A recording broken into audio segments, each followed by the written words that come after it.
तो hello guys, तो आज की वीडियो में हम बात करेंगे एंटी इन्फ्लामेटरी ड्रग्स के बारे में। तो गाइस, जो अपना एंटी इन्फ्लामेटरी ड्रग्स है इसे हम नॉन नारकोटिक एनाल्जेसिक भी बोलते हैं।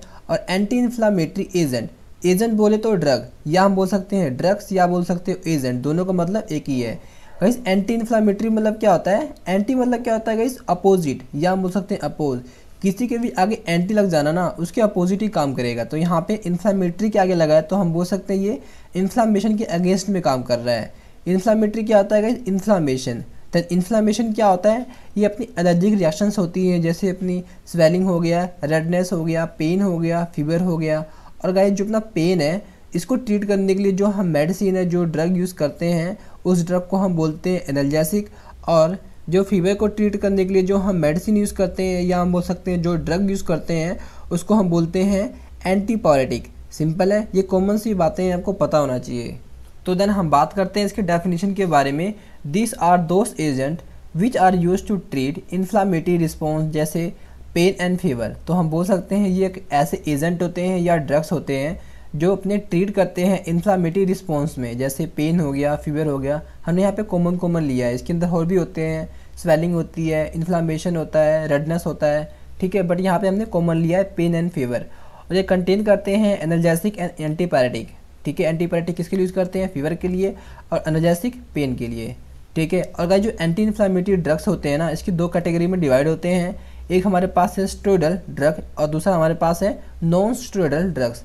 नॉन स्टेरॉइडल ड्रग्स को हम नसीडी बोलते हैं, ठीक है। नसीड्स क्या होते हैं? Non steroidal anti inflammatory drugs. क्या होते हैं? Non steroidal anti inflammatory drugs.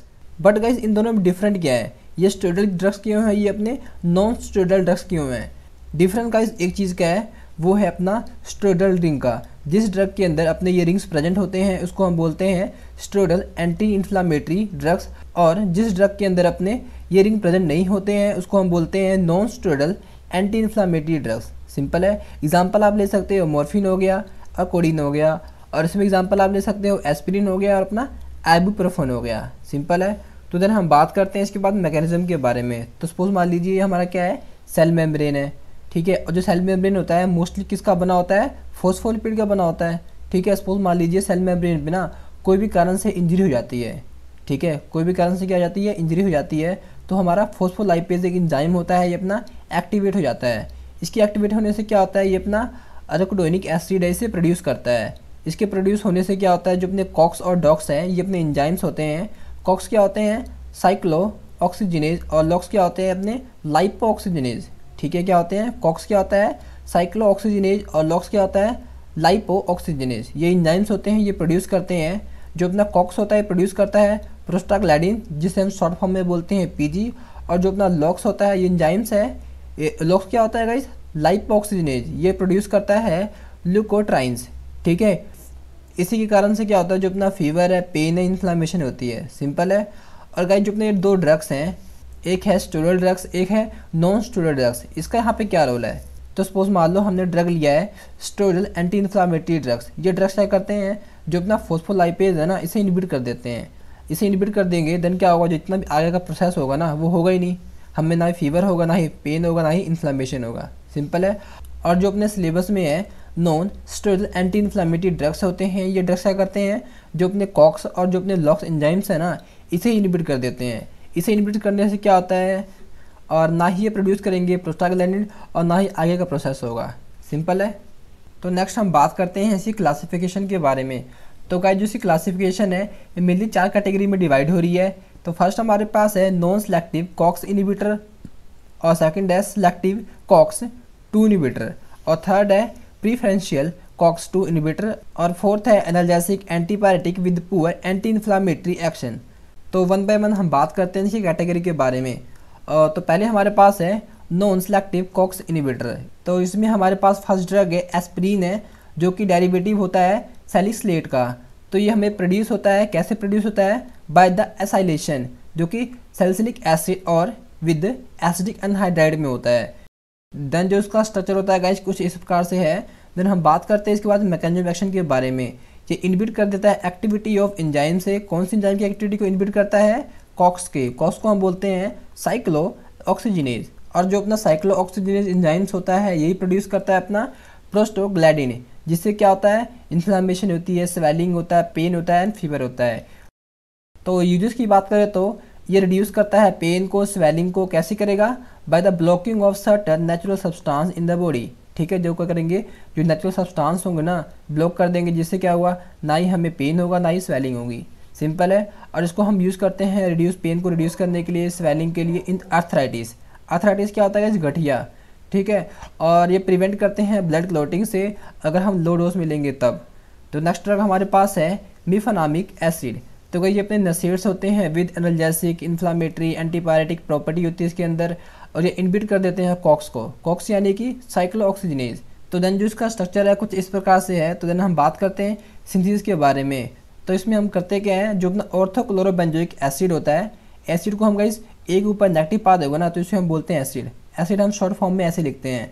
तो जो अपना ऑर्थोक्लोरोबेंजोइक एसिड है उसको रिएक्ट करते हैं 2,3 डाइमिथाइल एनिलीन से इन the presence of copper. Simple है, जैसे ये देखो, जो अपना ऑर्थोक्लोरोबेंजोइक एसिड है इसको हम रिएक्ट करवाते हैं 2,3 डाइमिथाइल एनिलीन के साथ। देन क्या होता है, जो अपना ये वाला HCl है ना, ये वाला, यहाँ से क्या होगा, जो अपना HCl है और जो अपना ये वाला H है, ये अपना क्या बाहर निकल जाएगा in the presence of copper. Then जो अपना कंपाउंड फॉर्म हो गया है मिफेनामिक एसिड हो गया है। सिंपल है। और मैकेनिज्म एक्शन क्या है, ये सेम एस्पिरिन की तरह है। यूजेस क्या है, mild to moderate pain, inflammation and fever के लिए इसका यूज़ कर सकते हैं।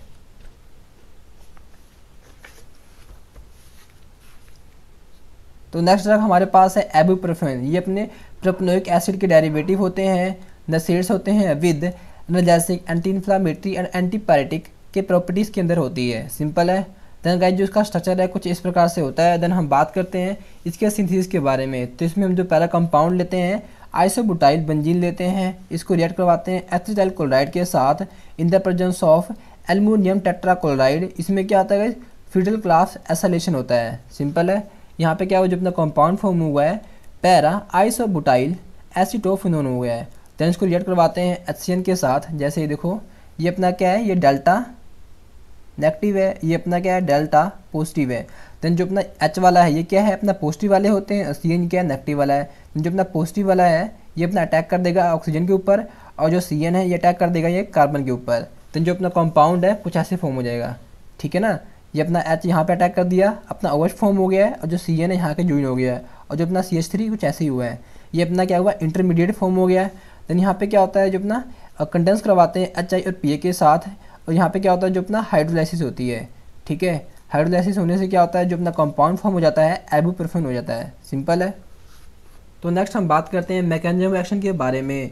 ये नॉन सेलेक्टिव होते हैं जो कि इनहिबिट कर देते हैं कॉक्स एंजाइम को, और जो कॉक्स एंजाइम्स है ये इंड्यूस कर देते हैं प्रोस्टाग्लैंडिन के सिंथेसिस को और अपने अर्किनोइड एसिड के पाथवे को।